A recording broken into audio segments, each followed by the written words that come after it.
So, no one told you life is going to be this way. Your job's a joke. You're broke.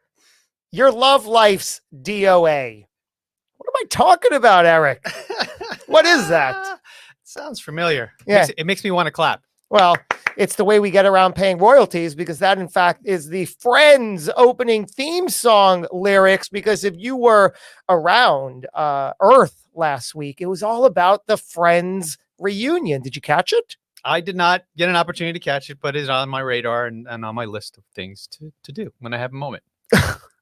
Well, great. We're going to talk all about that, because I'll be there for you on this episode of the Podmax Podcast. Welcome to the Podmax Podcast.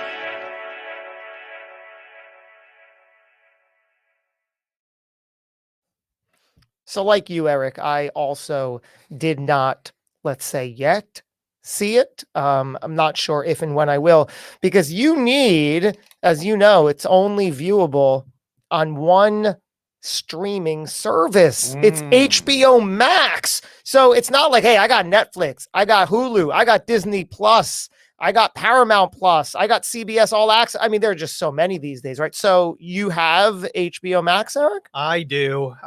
You've had it?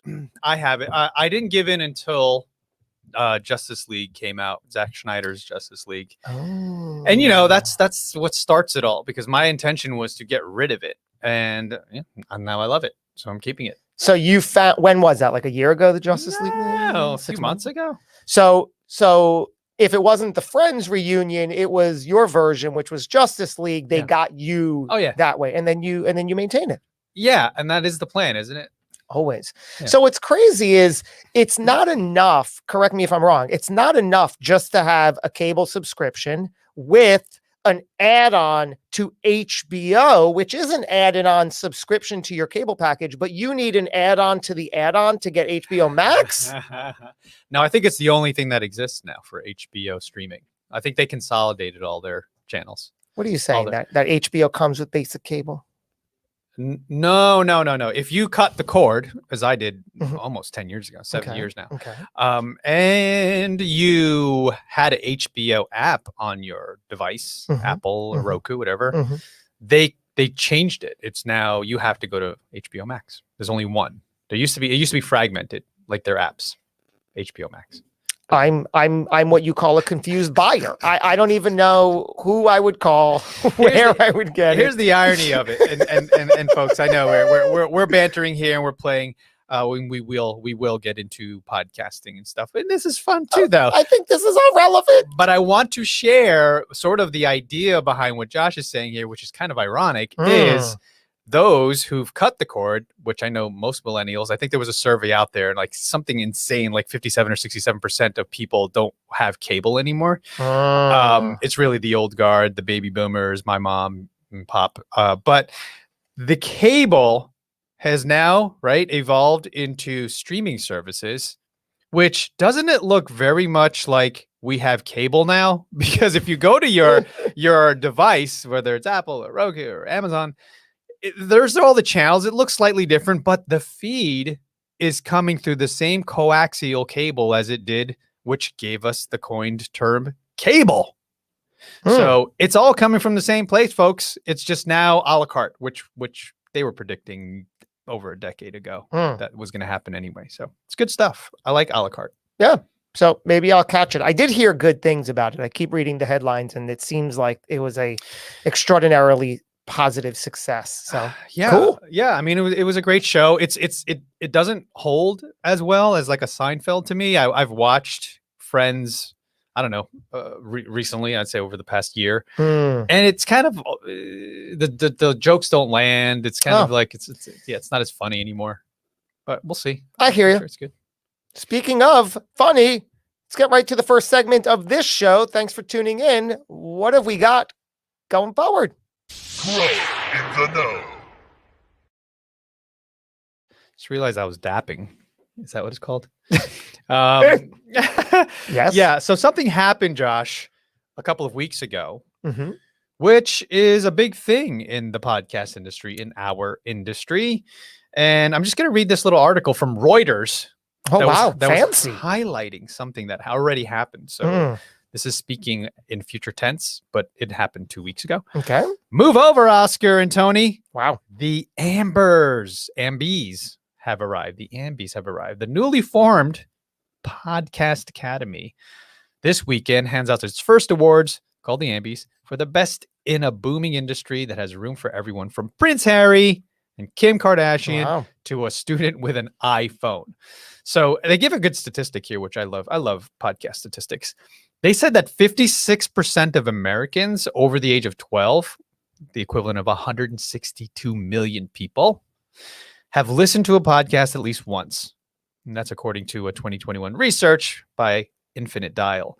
And that has grown 36% over the past 5 years. So the point I want to get to here, and they talk about like how easy it is to start a podcast, yada, yada, yada. But what is interesting now that there is a Podcast Academy, which is now created, because Podcast Academy was birthed in February of last year, 2020. Yep, over a year old. Exactly. So it's new. And it took them a year to launch the Ambies, which is their equivalent to the Oscars. It's their award, right? So what do you think of this, Josh? I think a lot of things of it. I think it's a smart move for a lot of reasons. You know, Erik, we've had conversations in the past year, as we're known to do. We have conversations early, get it all out, let them sit and marinate, and then 6 to 12 months down the road, they'll rebirth, right? And germinate, if that's the actual word I'm looking for. So we've had conversations about, the PodMax Awards. We should have an award. Why? Why did we have that conversation? What does it do from the business brand side, whether it's us or the Podcast Academy or the Academy of Motion Pictures, Arts, and Science? It's the people who give out the Oscars. Why create an award on a fundamental level? What do you think it does? It does many things, right? So let's peel the curtain back a little bit from the creators of the awards perspective. It's a wonderful opportunity for them to establish themselves as, the leaders that can bestow, these awards. We deem you worthy of holding this award. And then also a reason to reach out and network to the people who are leading that industry, right? So now I'm a credible source because I am the one that is nominating you for an award. We want to honor you and your work. So that's a really cool thing because Demi Moore has a show. I can't remember the name of it, but she has a podcast. And I think she was nominated and potentially won one of these Ambies. So, I mean, we have our shows, we have our podcasts, and I find it as a wonderful opportunity and tool to gain, some sort of time, coffee, if you will, with a person I normally wouldn't have a conversation with, like a Demi Moore, and say, hey, I got a podcast. Can you get on my show? And a lot of people would say yes, years ago, because it wasn't as common. So that's kind of cool that they're able to now leverage the Academy, Ambies, to reach out to all these big names like Mark Maron. But then on the other side, Josh, right, there's people who are receiving the nomination and potentially winning the award. I mean, how powerful is that, right? It does a multiple things, credibility, right? Positioning. Yeah. You can use it for many, many things in your brand. So Powerful. if you want to start an award under your brand, like the Podcast Academy has done, the prerequisite that we're implying here is that it'll only really work if you already have some sort of stature and positioning and credibility and expertise under your brand to support that, right?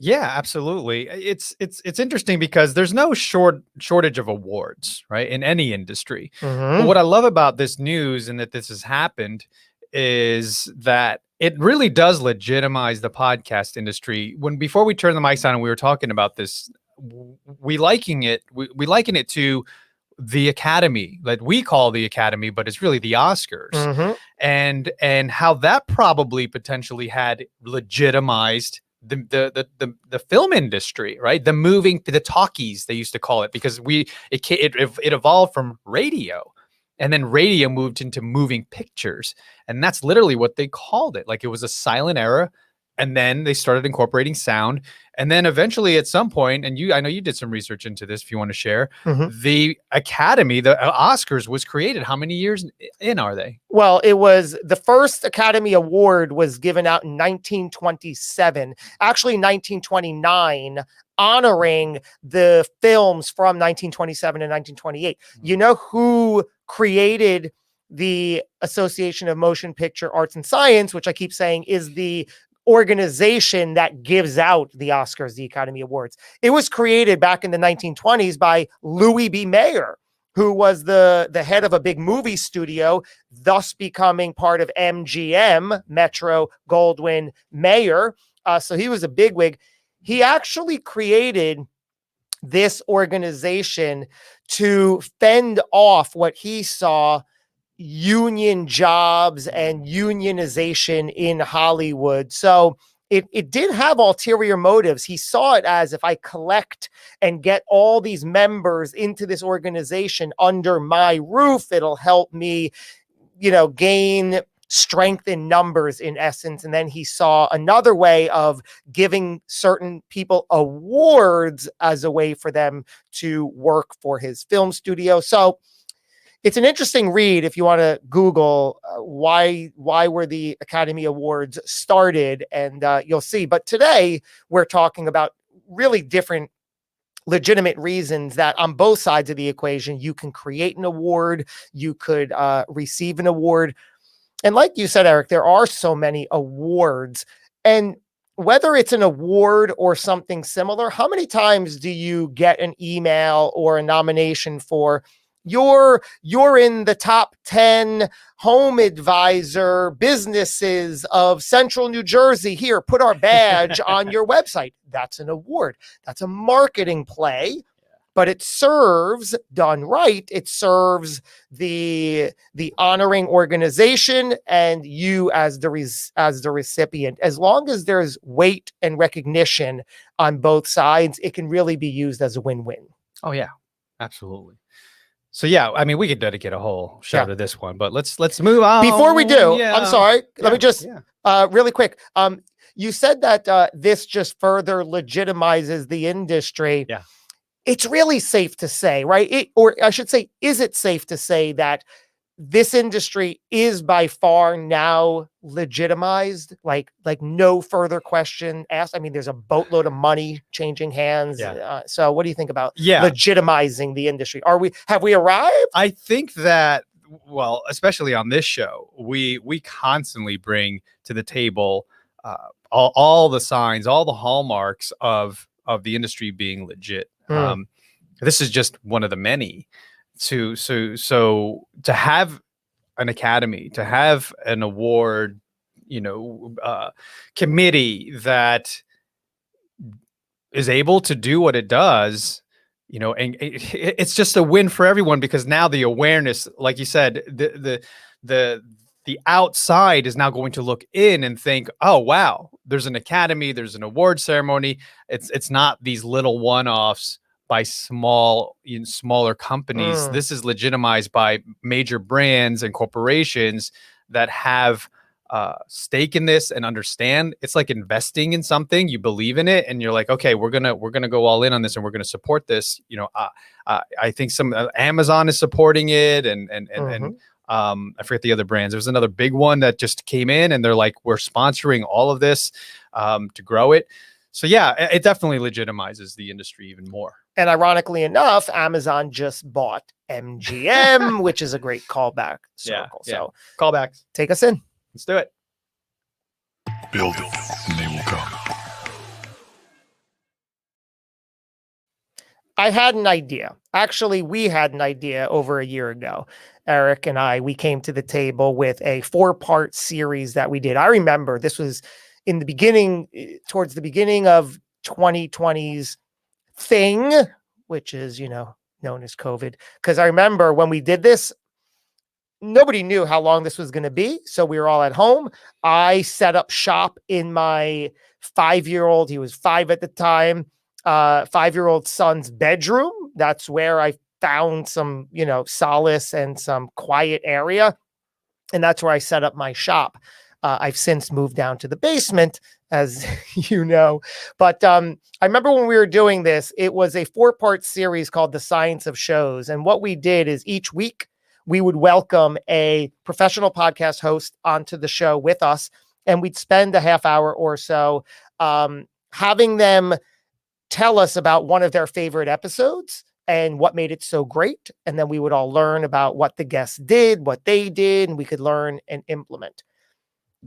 There's something about being business owners and entrepreneurs between working on the business and working in the business, right? The trap is you don't want to work in the business all day. So naturally, when we started, Erik and I, we're both responsible for a lot of the day-to-day nuances before we can slowly bring on other people who take it.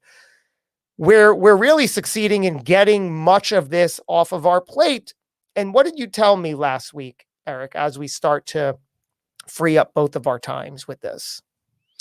Free up our time to focus on. Yeah, it's a powerful thing that it's a gift, really, Josh, for anyone who can duplicate themselves or find people that they trust to take on responsibilities that normally you take on. If you do a job description for all of the things within your company, and then you start to put names to every job description, and if you occupy multiple positions within your business, well, it's time to start hiring and trusting others to take that responsibility from you.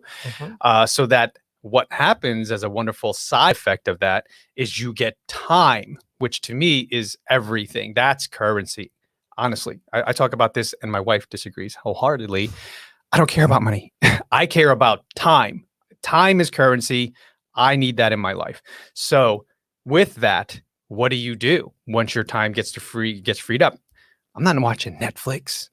I'm not eating Cheetos and playing video games. No offense, Rob. You got because you got way more time than I do. But here's the thing, Josh. It frees up not just time, but our minds. It allows us and gives us space to create, because now I'm stressing less. I'm thinking about less in the business. And now I'm able to think about being on the business and creating things that help the business grow. So yeah, that's the gift, dude. I was like, You're going to get your time back, which is going to be able to allow you to create. Yeah. And slowly but surely, there have been things taken off my plate that are, day-to-day nuances that I don't have to deal with, which is fantastic. And we love to create, right? We're creators. So I called you the other day and I said, I need access to our StreamYard account because I'm doing something that I'll share with you. So basically, now that I have some time to say, okay, what do I really want to be working on? There was something that we did last year, that Science of Shows concept, where we bring on a host and talk about one of their favorite episodes. That was still gnawing at me. And I was like, I really am excited by that. I want to do that. So I reached out to one person, even before I told Erik about it. And it was Mario Ficini, our man Mario. And I pitched it to him. I said, hey, you want to be a guest of mine? I'm doing this thing where I'll ask you to bring your favorite episode. It'll be called The Best Guest Ever. And we'll talk about why it was, what the guest did right, and all that stuff. He said, yeah, sure. We recorded it yesterday at the time of this recording, and it was great. I absolutely loved it. I basically used it as a proof of concept, right? So this is where it gets important and specific. I didn't call it a podcast out of the gate. I'm calling it right now a series, right? So that allows me to not have to commit, so to say, of like endless episodes, do cover art, figure it all out. I'm like, no, it's a series. Right now, it's live on Facebook. I could always go back and take the episodes and put them on an official podcast platform, which will probably happen. But proof of concept right now out of the gate. I recorded the one episode. After that episode, I went on Facebook and I said, hey, podcast hosts, who wants to be on this new series of mine called Best Guest Ever? This is what it is. This is what we'll do. Again, proof of concept. I woke up this morning, there's dozens of positive responses saying, yeah, I'd love to be part of this. And Erik, you know what else this is doing? It's opening us up to connecting and interviewing and being with other show hosts that we otherwise, within our current podcast offerings, wouldn't have a place for. There's a lot there. Yeah, I remember when we did it, roughly a year ago, Mm-hmm. the response from the guests, which is it's a little meta, right? Having we're talking about best guest ever, about the person who's guesting on this show to talk about the best guest that they've ever interviewed. So it's kind of it's very Inception, like Yes. we're going layers deep. There is also a focus, just so you know, on the host as the guest in real time. So Yeah. it does, yeah, So it gets really meta. correct. What's funny though, and I know you're a fan as well, I recently saw in my feed Howard Stern talking to Robin about his best guest of 2020. Hmm. Yeah, dude. So this is kind of funny. Wow. I didn't even tell you this. And he started going into it with Robin because she didn't know who it was, because the guest was going to show up. And he said, this is the best interview because I felt like, and it was all about Howard, obviously. That is his brand. But he was like, it made me feel like the best interview because I got every question I wanted out. I got to go down any rabbit hole and get fulfillment from where it went. And then I felt a deep connection with this person to the point where it was almost like we had sex, And he said it to the guest that came on later. And Robin's like, who? He's like, yeah, it was like we had such a deep emotional bond that I felt like this is my new best friend. We're going to hang out. We're going to have dinner. We're going to talk all the time. And he goes, none of that happened. But can you guess who it was? Not at all. It was none other than Conan O'Brien. So Conan, right, who is a peer and well-respected person in the industry with Howard as well, came on. He popped in. So Robin tried to guess, just like you tried to guess, and then Conan zoomed in, however they do it, and they talked, and Conan agreed with everything he was saying. It's like, dude, it was amazing conversation, and they started to go deep, just like you're doing, on that interview. Except Conan showed up. Wow. Yeah, that's funny. Yeah, and interesting. Yeah. Wow. Good stuff, man. Yeah. So what I love about it is you don't have to overthink it, right? If you want to start a podcast, start with a proof of concept. Do one episode, get it out there, see how it feels, see if there's a good response, see if you like it, right? You don't have to spend all day, all month, all year getting all the pieces. There is something to be said about ready, fire, aim. And that's basically what we're doing here. It worked. I got it out there, the proof of concept. People are responding positively. People are literally lining up to be a guest on it. So we'll see where it goes. Yeah. And you could take that kind of approach. Yeah. It's good stuff. Yeah. All right. Let's move on to the next. Have you ever? In this segment, we bring up a question on either side of the mic. And this week, it's this for you, Erik. Have you ever had a guest host fill in for you on your show? I'm trying to think back. I've done this multiple times. I'm trying to think back to the first time I did it. And it may have been you, potentially. I can't remember.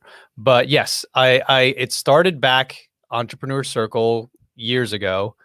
I couldn't do an episode. I'll say the first time it happened, Capital Hacking, with my co-host, the other Josh McAllen. I couldn't make it to a legit day of recordings where we'd batch in studio. So all these guests were showing up in our studios here at Honor Brands. And I couldn't make it. It was a family thing. I'm not going to family first, as we know our core values to be. And Justin Fraser stepped in. Justin Fraser came to the studio and did the 3 interviews for me with him. So yeah, that was the very first time. But yeah, we've done it multiple times since. Yeah. The reason we're also bringing this up is because it's topical as of I mean, I'm never good with time. It feels like last week we spoke about going to it. We were attending VaynerMedia's and Sasha Group's 4Ds, several hour virtual event that we were invited to and took them up on. And it was, let's talk briefly about that. Was it a phenomenal experience attending and learning from Cary and the crew? Yeah, I mean, it did several things, one of which being, our alignment constantly with Vayner over the course of the year plus is always super beneficial for us. We're huge fans and followers, and we love anything that they can create and absorb and connect us to. So, but then the other thing that happened is, seeing the family, like seeing all the Vayner C-suite, who all knew our names, who knew our brands. They like, you guys are all through the hallways here. We love you guys. We're talking about the CMOs to the CHO, the Chief Heart Officer, and Claude, Sasha's president and CEO with James. So that's always great, and being aligned and seeing them when we can. But then also the cool thing, Josh, is meeting the other business owners, multi-million-dollar businesses that coming to the Vayner offices for the same exact reason as we are. So yeah, it was a lot of good stuff, and I'm not even mentioning Cary. Yeah. That's a whole other conversation. Yeah. We had one-on-one time with Cary that really, you just don't know what to expect. We came to the table with a question, a theory, an idea, a thought that we wanted him to expand on, and he did. And I think we got in a good direction. Like you said, Erik, you didn't expect that answer. So that's what, really, isn't that what you get from Cary? Like, he's not going to be always obvious, and it's great. So we'll talk more about that evolution as time goes on. But for the Have You Ever, that was right in the middle last Wednesday of our show here.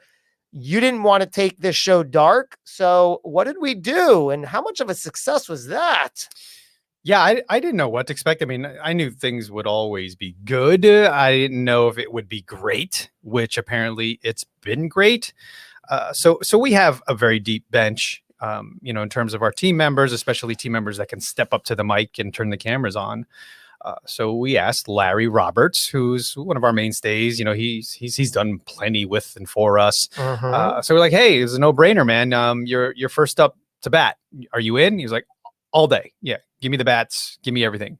I'll do it. So we're like, well, we don't want Larry to just like fly solo, right? There's two of us here. Why wouldn't there be two of them there? It works best. You have somebody to riff with. So we're like, why don't we bring one of our newest team members in with Larry? We've seen their chemistry throughout our mixers. And our meetings, if you Monday morning meetings. You got to go to our mixers.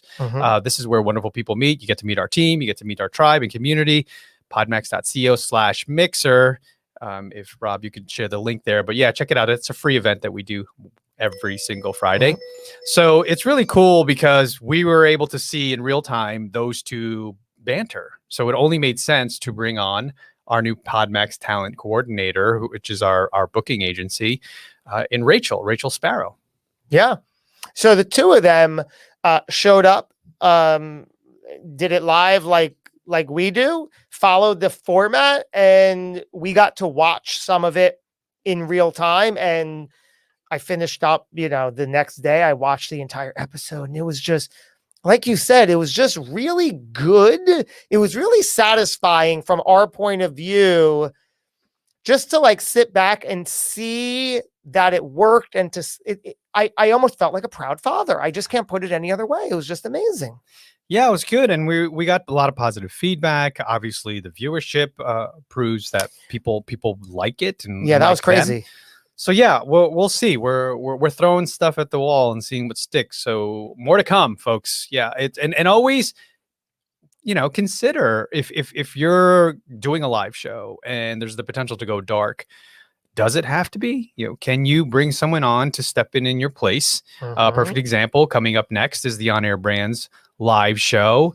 And Josh and I used to be the hosts of that show, and now we have two amazing hosts that bring a ton of value to the community. And Todd Genitazio and Amber Furman, they're brilliant in many respects, but especially in the marketing space, which is what On Air Brands is all about. So, yeah, duplicate yourself in business and potentially in your podcast.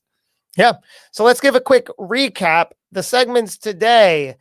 Pro in the Know, we spoke about the Podcast Academy bringing their award to the table, the Ambies. Yeah. And we spoke about what an award can do on both sides of the table. Yeah, legitimizes our industry, obviously, and then, gives everyone an opportunity to win and to establish their brand as podcasters, and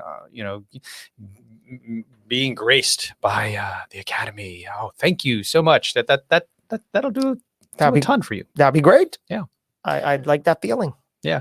And then we had Build It and They Will Come. Josh, like our friend Chris Krimitsos likes to say, start ugly, just do it, ready, fire, aim. And he created a show that, anyone who's listening, if you're interested, reach out and see if it's a good fit for the best guest ever show. Yeah. You don't need all of the answers. You can position it any way you want. Like I said, I'm calling it a series right now. Who knows where it'll go? We'll see. Yeah. I love it. I love it. And then have you ever had a fill-in guest host take your seat? And what was that like? We had Erik said he got several people to fill in along the years he's been doing this. And then last week, while we were at the 4Ds virtual event, we had Larry Roberts and Rachel Sparrow filling in for us, and it all worked out wonderfully. You know what I remember, just calling back to the early days? I remember when Johnny Carson, he would never go dark. And Joan Rivers used to come in and guest. And I used to love when she guested. And then I think Jimmy Fallon now does it. I mean, all the talk show hosts do it now. They have some sort of fill in. I know Chris Pratt came in and guested on, I don't know whether it was Conan or Fallon, but it's nothing new, so I know there are a lot of people out there like, it's my podcast and it needs me. And it's like, does it really? Why don't you try it out and see? Give a friend an opportunity. If they don't have a show, let them test drive your Tesla and see if they like it. Great analogy, by the way, to bring it to the late night talk shows. I didn't even think about that. How, they've established that guest spot fill in. So yeah. A lot of good ways and reasons to be open-minded with this industry, because there are no rules. You could do whatever you want within the confines. It all works. Love it. And love you, bro. And I love what's coming up next, because we're about to find out from Todd and Amber what to expect at the On Air Brands show. What is up, guys? What's going on, guys? Hey, I don't want to start a war here. but he's gonna. He's going to throw something. I am really excited with this Friends reunion show over the last week. Yes. Not yet. No spoilers. No spoilers. I'm very excited about how many people have come out of the woodwork to join me in hating this stupid show. Can't stand it. Are you talking about hating Friends or the reunion? Friends. Okay. Could not watch it. I don't know if I can continue to co-host this. I would. My wife loves it. So it used to be on in the room, and I just it just did not do it for me. And Erik, you said something that was very interesting to me, is that you've watched it now and you're like, it doesn't hold up. Well, I think, Erik, actually, it never held up, but you have come to the realization because there are people who still binge watch Friends, just like the Office and Seinfeld. And so, And so I think, Erik, you've actually come over to my side here in realizing. Are you serious? Did I just get caught up in the hype back in the day? Amber, is he just a Joey Tribbiani hater? Is he feeling a little jealous? What's happening here, actually?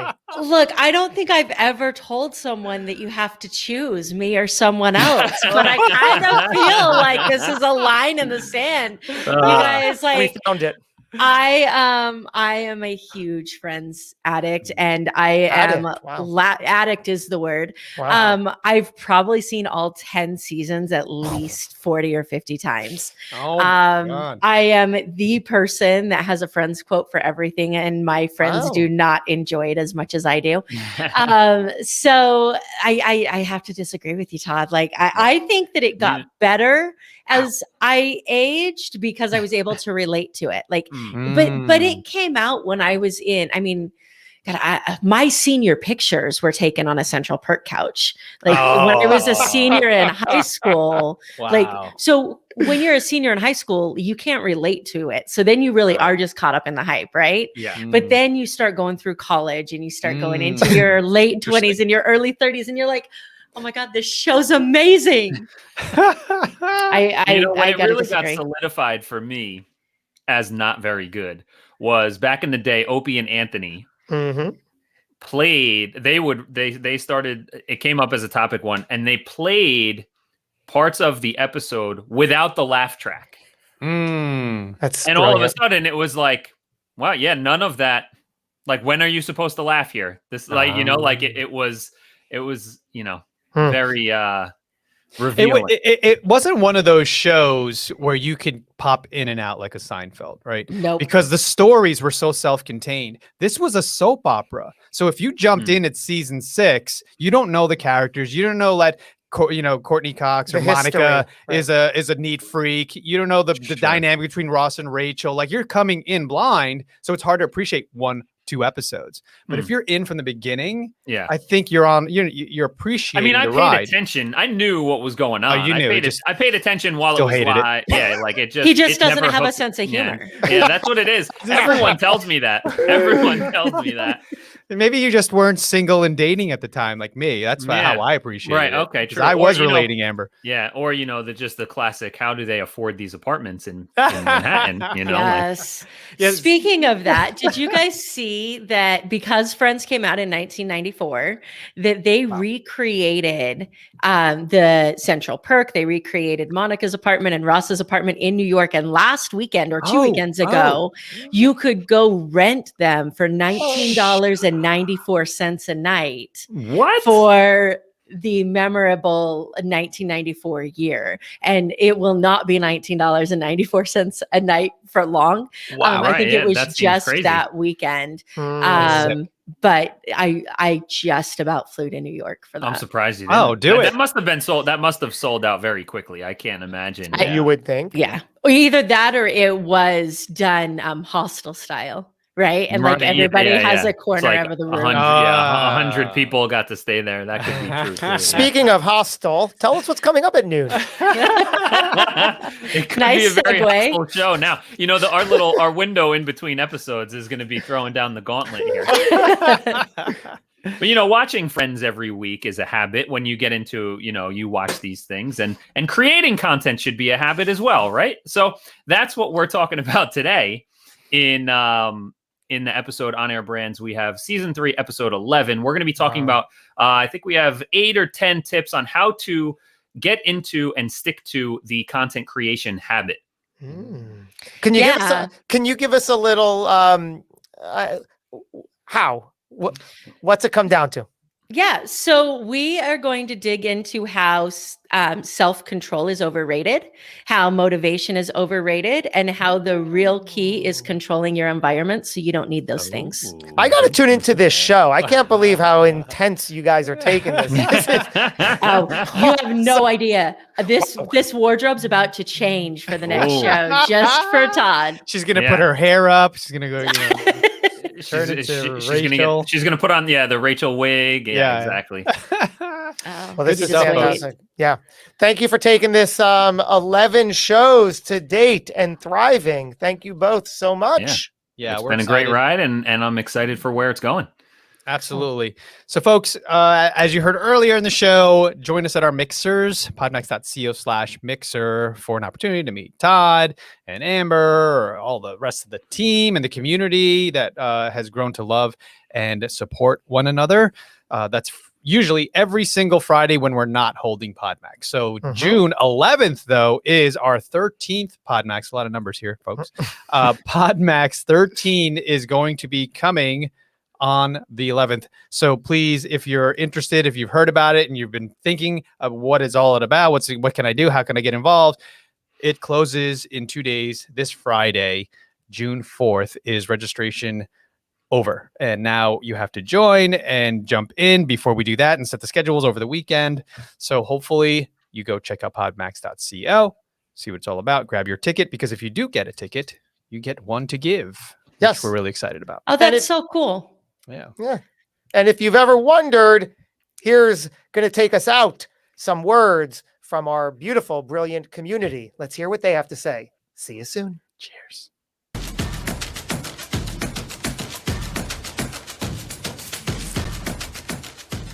I think everybody kind of knows or has a feeling that podcasting is like a thing, you know, it's just a matter of how it gets incorporated into their business, into their story.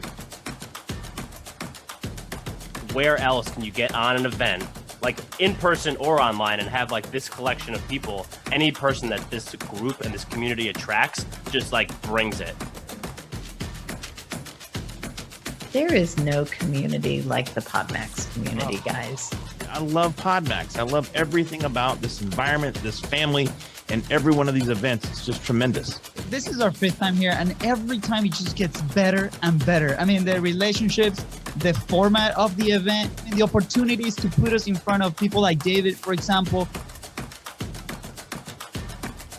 So we're always open to having deeper and more meaningful conversations one-on-one with each and every one of you to say, all right, how do we help each other? We're all in the same game here. It's life, right? Let's just do it as best as we can and have a blast doing it. I am just like living off the energy from my 2 interviews this morning, getting pumped for my 3rd interview. There was just a lot of personality that was brought. There was a lot of deep conversations that I wasn't anticipating. It just created magic.